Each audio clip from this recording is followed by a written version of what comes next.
War is hell, wherever it happens. In the case of the Vietnam War, there were a large number of unusual and impressive situations that all the people who were involved in it had to go through, even civilians, from feeding problems to torture. Storms of flames that fell from the sky, stories of spies, and even friendly fire were part of the menu of this extraordinary conflict.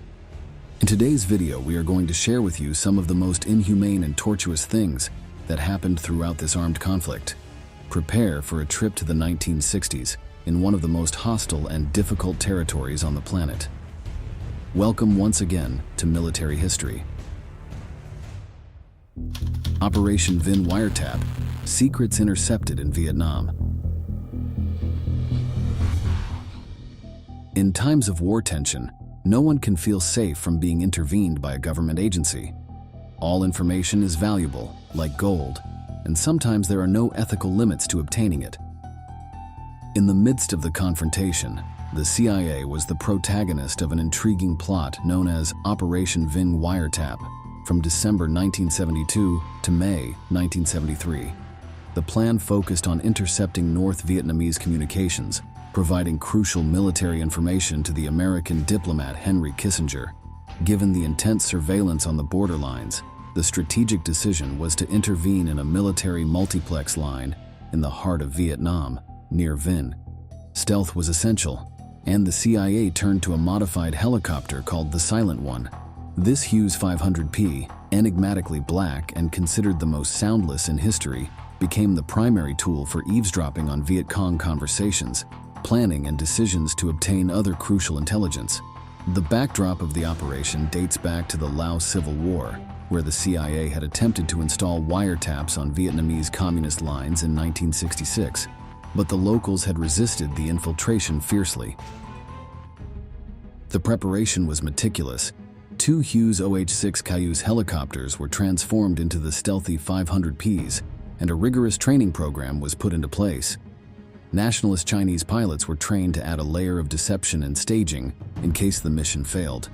However, challenges and disagreements led to the exclusion of the Chinese and American pilots were relied upon to carry out the mission.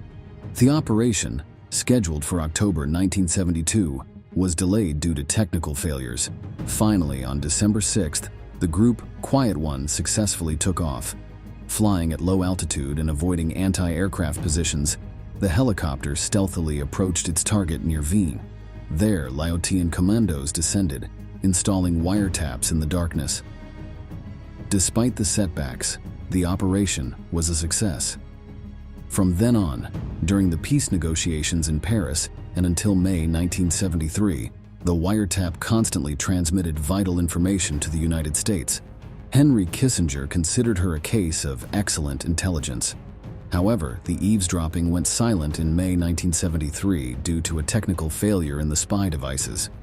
Attempts to replace the damaged part failed, and the mission came to an end. After hearing this, you must be thinking the following. In the middle of war, there is not a moment to relax. Something is always happening. And it's true, the soldiers couldn't even eat their food rations in peace. Let's move on to the next curiosity. CRAT. Poorly fed militias. It was to be expected that there would not be a chef from a luxury hotel in the middle of a military camp in the middle of the jungle in Saigon or Laos. However, the alternative available to the US military was too rudimentary. The infamous sea rations, known among soldiers as CRAT, were the only sustenance they had packaged, was the little they had during jungle patrols, upriver crossings, and in remote outposts in the middle of nowhere. They could choose between the 12 options offered by the CRATs and received a random dish. Each kit came with a unique mix of canned meat, fruit or cake, crackers, and spread in its packaging. Let's see an example of one of these original packs.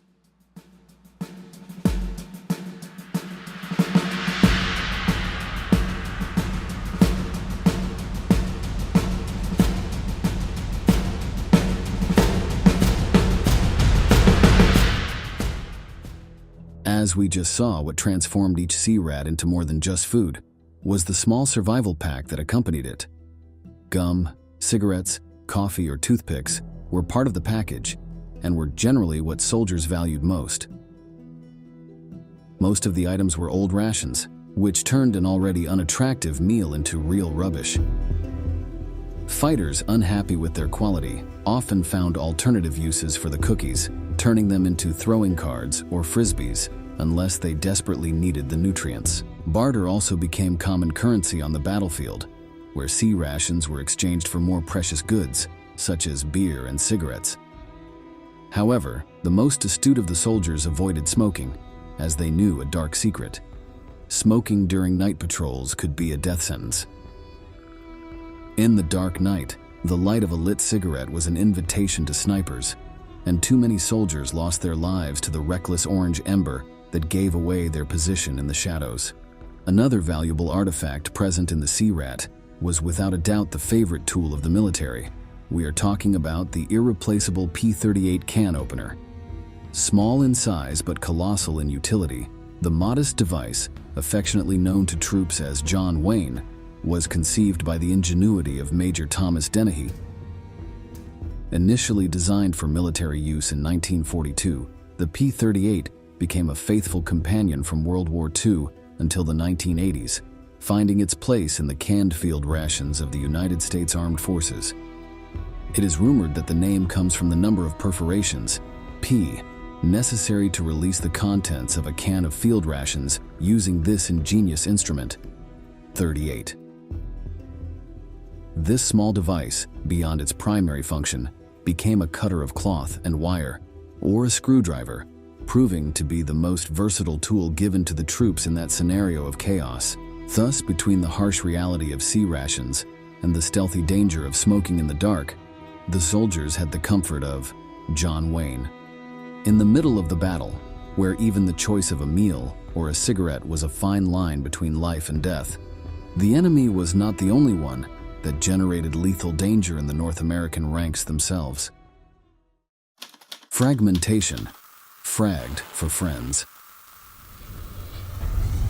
The Vietnam War years were turbulent. The feeling of patriotism and duty with which the conflict was faced was in crisis.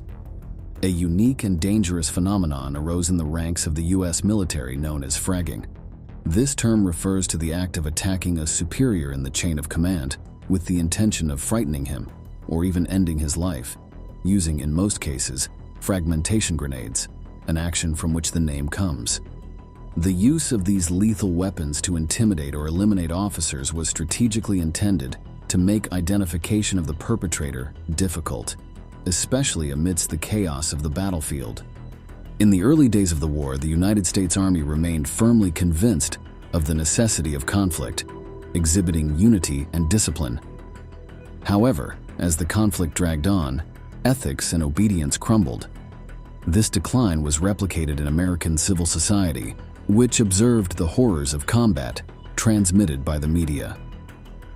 Two events in the late 1960s would mark the progressive decline in morale and increasing irritability among the troops. The first was the decision of the Nixon administration to gradually withdraw the militias, although in practice, men were still sent and human losses continued. The second, just as important, was the assassination of Martin Luther King, which sparked racial violence. The unrest of American society filtered to the front lines, where official orders began to be questioned and disobeyed. Desertions arose. Racial militancy generated distrust among African Americans, and thus began the phenomenon of fragging.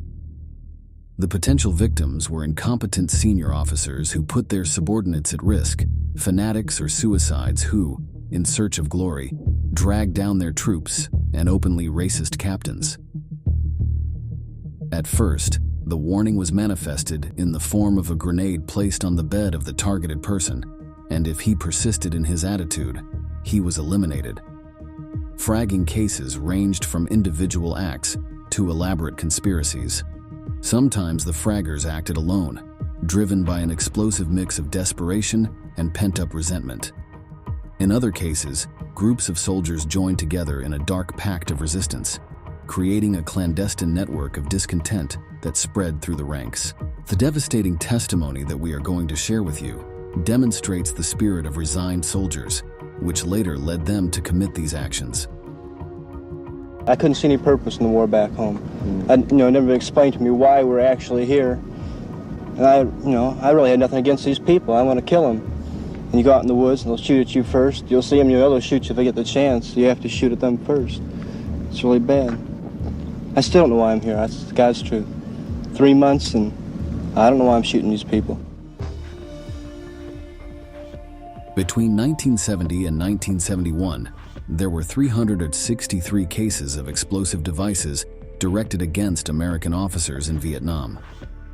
Although most of those responsible were never identified or punished, 71 cases of soldiers convicted of these crimes were documented. It should be noted that the official episodes are probably only part of the total, given that in the heat of combat and the clandestine nature of these acts, these practices generally went unnoticed. Fragging emerged in the context of an unpopular war, with low troop morale, drug abuse, racial tensions, and the uprising of American youth. In a war conflict, in which the dispute over human rights and youth rebellions made the militias make these types of decisions, there were some poor souls for whom no one raised their voice. Tiger cages, prisoners in animal captivity. 180 kilometers off the southern coast of Vietnam, in a remote corner inhabited by barely 5,000 people, lies a small archipelago of 15 islands known as Con Dao. Behind its serene appearance lies a dark part of history linked to the prison complex established in the early 19th century by the South Vietnamese government. In this seemingly paradisiacal corner, the great heroes of the Vietnamese Revolution suffered inhumane conditions and unimaginable torments, scorching sunbaths, merciless beatings, electric shocks, and, without a doubt, the most feared part of the complex by the inmates were the infamous tiger cages. Built in 1940 to house nearly 2,000 political prisoners, these cages were strategically located outside the prison, hidden in plain sight. There were 120 cells so narrow that the prisoners barely had room to stand. The ceilings, made of bars, allowed guards to beat prisoners with long bamboo sticks, treating them like beasts. Quicklime and water were thrown at them, inflicting severe burns on their skin. These brutal practices were not confined to the Vietnamese government, as during the Vietnam War, the United States forces joined in these brutalities. The prisoners, marked by suffering, raised their voices to denounce the abuses and torture that were tearing humanity apart in that gloomy room. It was not until 1970, when President Nixon sent a delegation of 10 congressmen to Vietnam to investigate peacekeeping, that these atrocities came to light.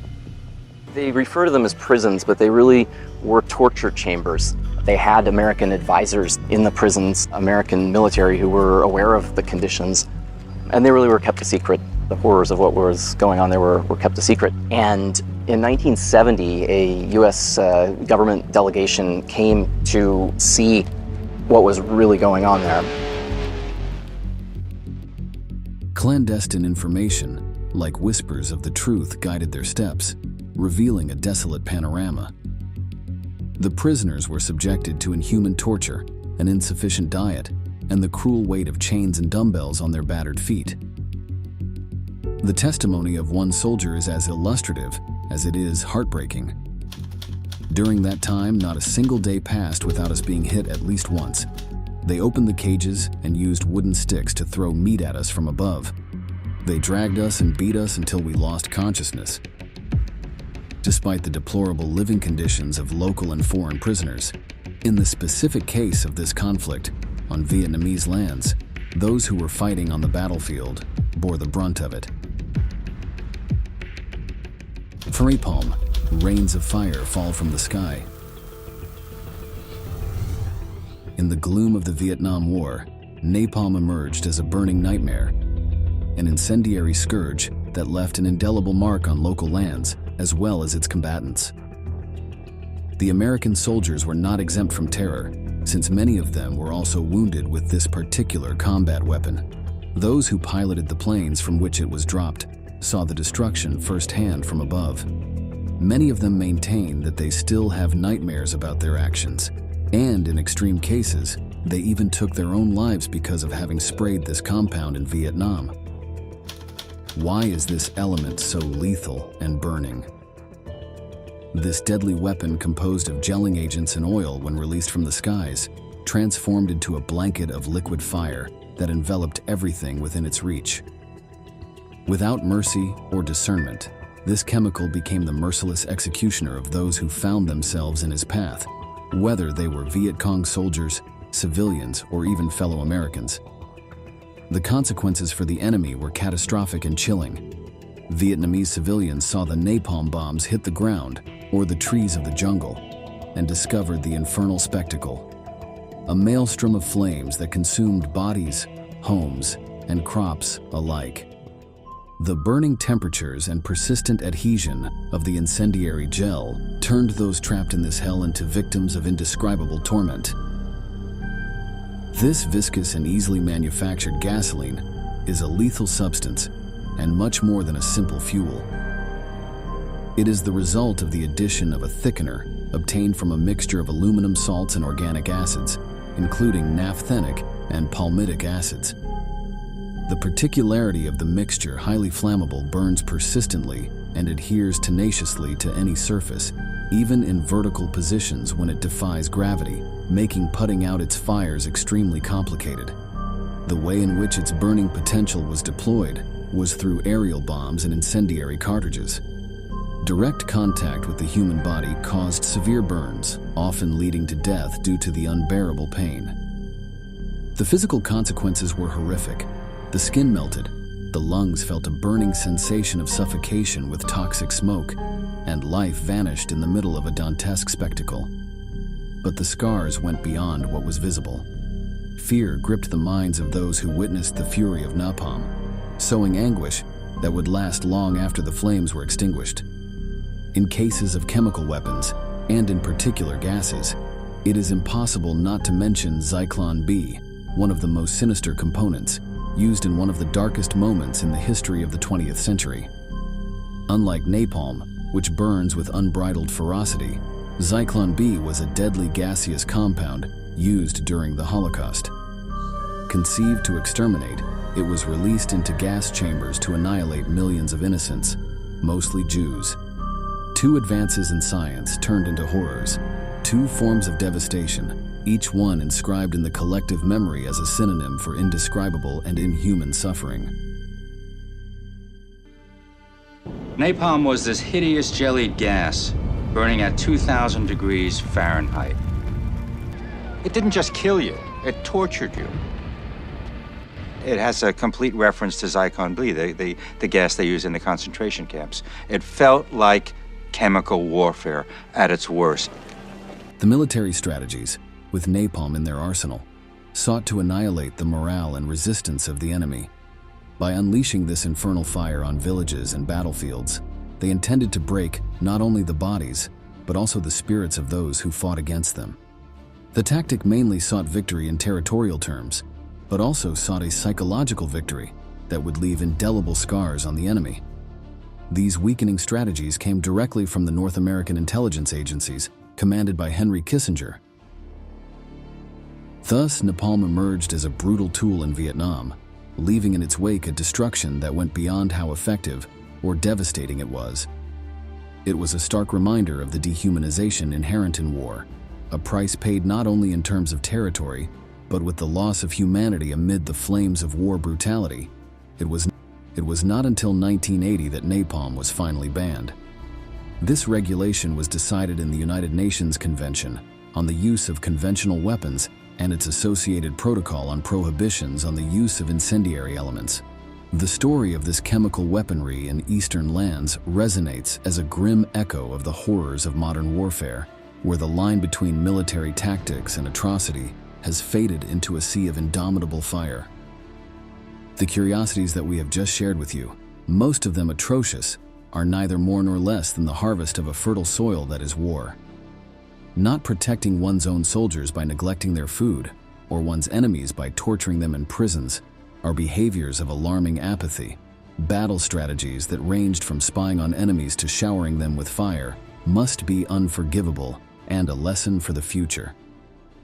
Above all, because when senior leaders dehumanize themselves, they can run the risk of being executed by their own troops, as also happened in the terrible and unjust Vietnam War. In this way, we are coming to the close of today's impressive video. We thank you for reaching the end, and we look forward to seeing you in the next installments of military history.